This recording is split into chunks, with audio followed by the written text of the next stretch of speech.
I'm Gold Derby News and Features Editor Ray Richmond, and I'm welcoming two-time Academy Award winner Michael Semanick, re-recording mixer on Sony's Spider-Man Across the Spider-Verse, to our Film Sound Meet the Experts panel. Michael, I don't need to tell you that sound is a big part of your movie and its supersized story. It plays a crucial role in distinguishing the dizzying array of environments. Did you feel that at all daunting for you going in? Going in, yeah, coming out of the first movie, the directors and producers wanted more textures, more mature sound, more just how do we up the next level? How do we, and then you look at the rough cut and I was like, "Oh my God, we're going to all these different places," and they all wanted the different textures and layers to be different. So yes, at first it was like, how are we going to do this? We went through several attempts and obviously, sound, reviews to like, and, stuff getting thrown out, bring back in, like, we want this, we want that, setting up different reverbs on the voices, which would really help set the textures. I mean, going to India, how are we going to make that one sound? Yes, it was a little daunting and it took a lot. And the sound team that Jeff Roubaix put together really, his loop group. I mean, there was so much that was going on, and it's like also we had to make it simple because visually, it's a lot to take in. So It and sound is. sound can start to cloud it very quickly. So they were very specific about the sound and how it layers in on It this. really feels authentic when you're sitting there watching and listening to it, though, which is a credit to you. How do you keep the sonics in an animated fantasy sounding authentic? That has to be the ultimate goal, of course. Yeah, I mean, a lot of it, Jeff's team would is a lot of it's really, you're getting organic recordings, and then I ran stuff through analog gear a lot of times. The pitch shifting was all through an old analog gear, and some of the stuff is through old reverbs and things to help, give it that kind of like old analog feel.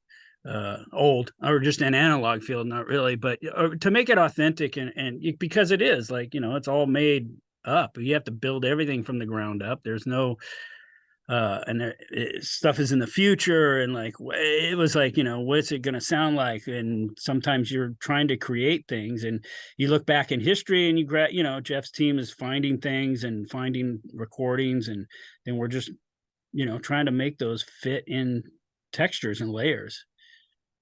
So The overall mix is pretty loud and powerful, but it gets quiet too. It's not all action in Bedlam. You give the emotion and kind of an opportunity to build, which is obviously important because if the audience doesn't care about the characters, you haven't got much. right. Yeah. I mean, Phil Lord and Chris Miller are always about earning the respect of the audience and how to bring them in and, develop their characters, create the soundscape, and then we can go. Then we earn the right. Once we have that, we can earn the right to get bigger. And when you're quieter, really quiet, the big doesn't have to be so big. It already feels powerful and big, and that's one of the things I love about them. Is like, no, let's really tone it down and make the audience lean in here and really pay attention and just strip everything down. Then we can, and the movie does arc up in kind of a continue progressive right up to the end, especially with Pemberton's score. It's growing and growing and growing and growing all the way till the tension in the end. So yeah, I mean, they're very aware of that, and they don't want it to be bombastic, only in the spots that we need to be. And then let's bring it down. It's like pushing and pulling forward, loud, soft, bring it back and forth like an old squeeze box. And then mixing music and dialogue in the film allowed you a chance to, it seemed to really work out your creative muscles in a way you really get a chance to do in any film, I would think. Yeah, with that, it was like, we had Metro Boomin who did all the songs, and they had lots of songs throughout there that they were writing and adding to the soundtrack, as well as Daniel's score, and making room for the dialogue. People got to hear the dialogue. You got to hear that. It's very important. It's a much more the story's much more involved than the first one. So it was really important. Like, we got to keep the audience engaged, and that they're following and they're following. And some stuff, yeah, maybe they don't quite follow, but it connects.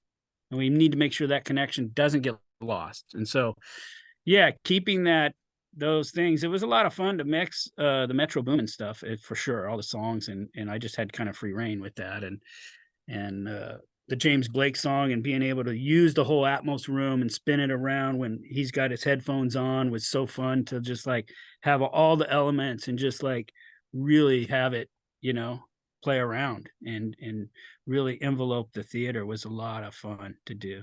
Took a lot of time, but it was a lot of fun. I was going to say there's nothing. This looks like an incredibly complex job, but it doesn't. The marriage between sound and visual is so seamless, and you're telling a story here as a sound guy as much as the writers and directors are. Did it feel that way?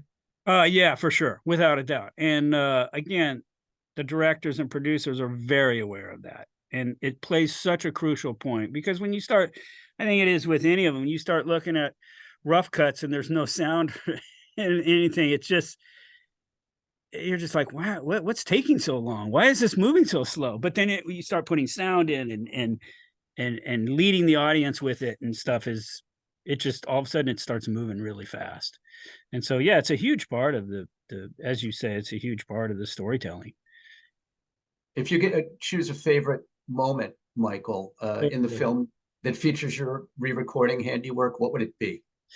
There's so many of them, but one of them is I really love when the Miles and Gwen are on the clock tower and they're walking around up there, and the whole camera thing pins upside down. The world turns upside down. You can see it. And Juan, who mixed the effects, and we both were talking. I had a Daniel score there, and we all just flipped the sound. We ran it all the way around and flipped it upside down. So now New York City was on top of you as opposed.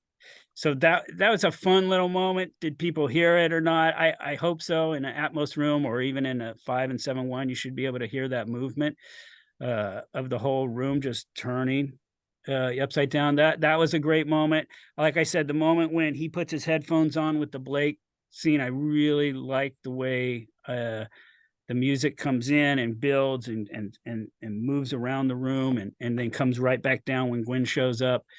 Boy, there's so many different moments I could say when swinging through the set. Yeah, there's I don't know. I could keep going when spots, there's Isn't that great to have that fun. many?